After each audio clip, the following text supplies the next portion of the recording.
never thought my life would turn out like this. I'm just a regular guy, you know? I went to school, got decent grades, and eventually landed a job at the local high school as a janitor. It wasn't the most glamorous job, but it paid the bills, and I didn't mind the work. The school was a big place, with long hallways and endless classrooms, and I spent most of my days cleaning up after kids who didn't seem to care about anything. The thing is, I never really expected to get close to anyone at the school. I mean, I'm just the janitor, right? But there was this one teacher, Ms. Anderson. She was different. She actually took the time to talk to me, to ask how I was doing. We'd chat in the hallways during my rounds, just small talk at first, but it made me feel like I wasn't invisible. Ms. Anderson was young, maybe in her late 20s, and she had this way of making everyone around her feel at ease. She taught English, and her students seemed to love her. I'd see her sometimes after school, staying late to help a student or grade papers, and she always had a smile on her face. I don't know why, but I started to look forward to our little conversations. But then, things started to get weird. It was little stuff at first, things you wouldn't even notice if you weren't paying attention. I'd find her classroom door open when I knew she'd locked it.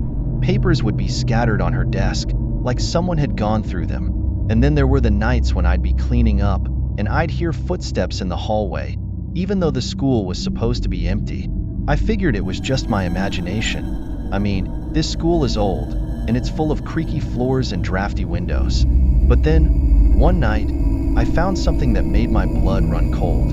I was mopping the floor outside Ms. Anderson's classroom when I noticed something on the floor. It was a piece of paper, crumpled up and half torn, like someone had tried to throw it away.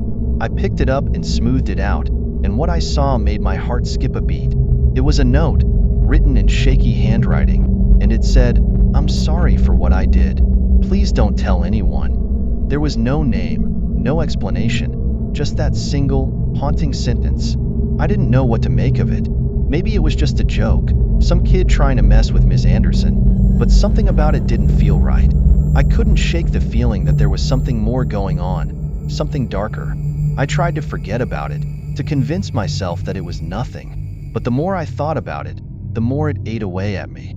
I knew I had to do something, but I didn't know what. I was just the janitor, after all. Who was I to get involved? But then, one night, everything changed. The day after I found that note, I couldn't stop thinking about it. I was distracted all day at work, and Ms. Anderson's usual cheerful greetings felt hollow. I started paying closer attention to her, trying to figure out if she was acting differently, but she seemed just as friendly and upbeat as ever. One evening, as I was finishing up my work, I noticed something unusual. I was cleaning the library when I heard a noise coming from the direction of the teacher's lounge. It was a sort of muffled thud, like someone was moving around in there. I knew the school was empty, so I decided to check it out. I approached the teacher's lounge and pushed the door open slowly. The room was dark, and the only light came from the faint glow of the exit sign. I looked around, but I didn't see anyone. It was strange, but I shrugged it off as a figment of my imagination. I was tired and ready to go home. As I was about to leave, I noticed something out of place on the counter, a small notebook with a floral cover. It wasn't there before. I was sure of it. I picked it up and flipped through it. It was filled with handwritten notes and sketches, but nothing made sense. Just random doodles and fragmented thoughts. I put the notebook back where I found it and left the lounge, feeling uneasy. It wasn't until later that night, as I was at home, that I realized the notebook must have belonged to Ms. Anderson. I had seen her carrying a similar one before. The next day, I decided to confront her about it.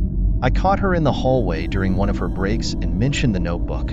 She looked surprised and slightly distressed. "Oh, I must have left it there by mistake," she said, forcing a smile. "Thanks for letting me know." I didn't push it any further, but something didn't sit right with me. I continued to notice odd things. Ms. Anderson receiving phone calls late at night and looking anxious whenever someone knocked on her office door. I wanted to ask her what was going on, but I didn't want to intrude. It was around this time that I started to hear rumors from some of the students. They talked about strange things happening in the school, like unexplained noises and odd occurrences. I tried to dismiss them as overactive imaginations, but they added to my growing sense of unease. One evening, While I was working late, I saw Ms. Anderson's car parked outside the school. I didn't think much of it at first, but then I noticed that the lights in her classroom were on. Curiosity got the better of me, and I decided to check it out. I quietly approached her classroom and peered through the window. What I saw made my heart race. Ms. Anderson was inside, pacing back and forth, her face pale and anxious. She was talking to someone on the phone, her voice trembling. Please. She said into the phone. I need more time. I can't. The rest of the conversation was muffled, but I could tell she was terrified. I stepped away from the window and made my way back to the janitor's closet, feeling a knot of worry in my stomach. I didn't know what to make of it. I was just a janitor, but I couldn't ignore the feeling that something was seriously wrong. I decided to keep a closer eye on things, hoping that I could piece together what was happening. Little did I know that the situation was about to take a far more dangerous turn. Over the next few days, my apprehension only grew. I couldn't shake the feeling that something was terribly wrong. I found myself drawn to Ms. Anderson's classroom more often, trying to understand what was happening. Each time I saw her, she seemed more frazzled and tense. It was clear that whatever was going on, it was taking a toll on her. One evening, as I was finishing up my shift, I noticed Ms. Anderson leaving the school late at night. She was carrying a large bag, and her face was set in a determined expression. I watched her drive away, wondering where she was headed and what she was carrying. Unable to resist my curiosity, I decided to follow her. I trailed her car from a safe distance, making sure not to be spotted.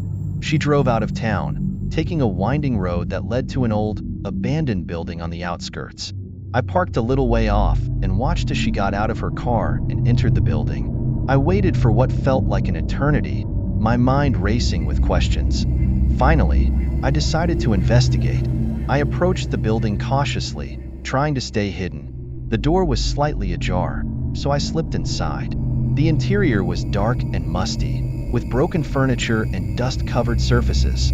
I followed the faint sound of voices, eventually reaching a small, dimly lit room at the back of the building. What I saw inside was shocking. Ms. Anderson was there, talking to a man I didn't recognize.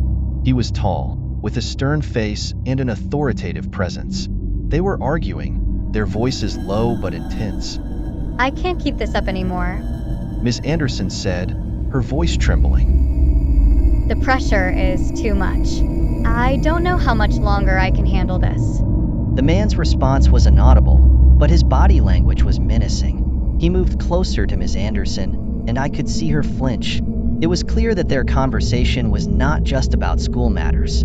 I had no idea what to do. Part of me wanted to confront them, but I knew that would be dangerous. Instead, I decided to gather more information. I quietly made my way back to the entrance, making sure not to make any noise. Once outside, I noticed that Ms. Anderson had left her bag behind. I hesitated, but curiosity got the better of me. I picked up the bag and carefully opened it. Inside, I found various documents and photographs, including some that looked old and worn. One photograph caught my eye. It showed a group of people standing in front of the same abandoned building where Ms. Anderson had just been. They were all smiling, but something about the image felt off.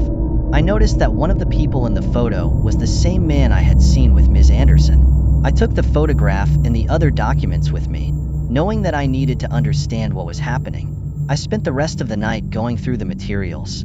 It became apparent that Ms. Anderson was involved in something far more sinister than I had imagined.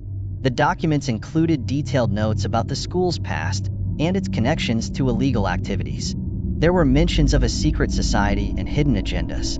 The more I read, the more I realized that the school was entangled in a web of deceit and corruption. I was overwhelmed by the discovery, but knew I had to take action. I needed to figure out what Ms. Anderson and the mysterious man were up to and how it all related to the school. My investigation had just begun, and I was determined to uncover the truth, no matter how dangerous it might be.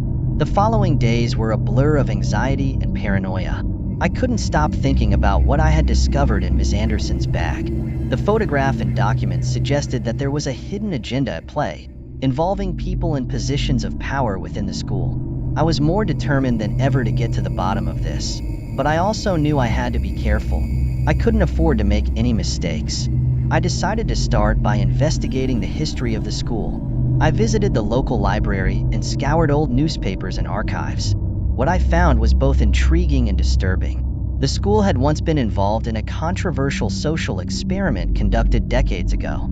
According to the articles, the experiment had involved manipulating students' behavior and emotions, often through unethical means. One article mentioned a series of unexplained incidents and disappearances that had occurred during the experiment. It seemed that the school had been involved in something far more sinister than I had realized. The connections between the school's past and Ms. Anderson's activities were becoming clearer, but there were still many unanswered questions. I decided to confront Ms. Anderson about what I had found. I managed to catch her alone in the school library and asked her directly about the documents and photograph I had discovered. She was taken aback and tried to deflect my questions, but her nervousness was evident. I could tell she was hiding something, but she insisted that I was mistaken and that I should forget about it. I didn't believe her. Instead, I decided to look into her background further. I spent hours researching her previous employment and affiliations. I found a few mentions of her working with controversial educational programs, but nothing concrete that could link her directly to the illegal activities I suspected. Realizing that I needed more evidence, I decided to reach out to other students and staff members who might have witnessed something unusual. I spoke with a few teachers and found that some had noticed odd behavior from Ms. Anderson, including unexplained absences and peculiar interactions with certain individuals. One teacher, Mrs. Thompson, mentioned that she had seen Ms. Anderson meeting with a man on several occasions. This man was never introduced to the staff, and his presence was always shrouded in secrecy. Mrs. Thompson described him as someone who seemed out of place, and his visits always coincided with strange incidents at the school. I started to piece together the information. The man Mrs. Thompson described matched the person I had seen in the photograph in Ms. Anderson's bag. I realized that this man was likely a key player in the scheme, and that Ms. Anderson was just a part of a larger operation. With this new lead, I decided to dig deeper into the man's background.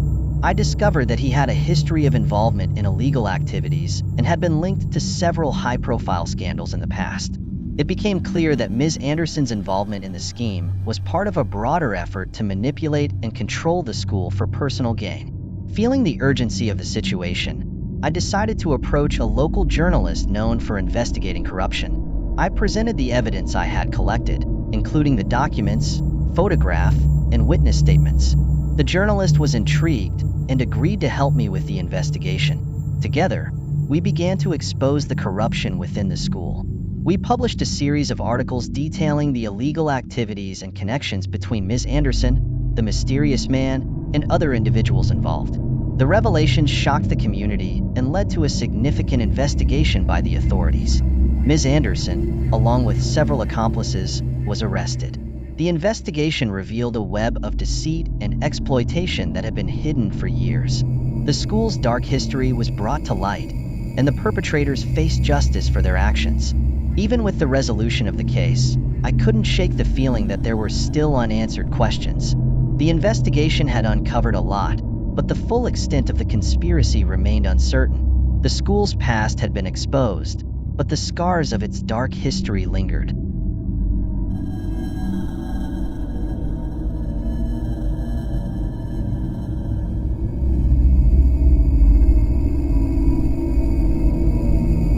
If you ever find yourself in a situation where something seems off or suspicious, don't ignore it. Investigate further, seek help from trusted sources, and stay vigilant. The truth can be unsettling, but uncovering it is crucial for ensuring justice and protecting yourself and others.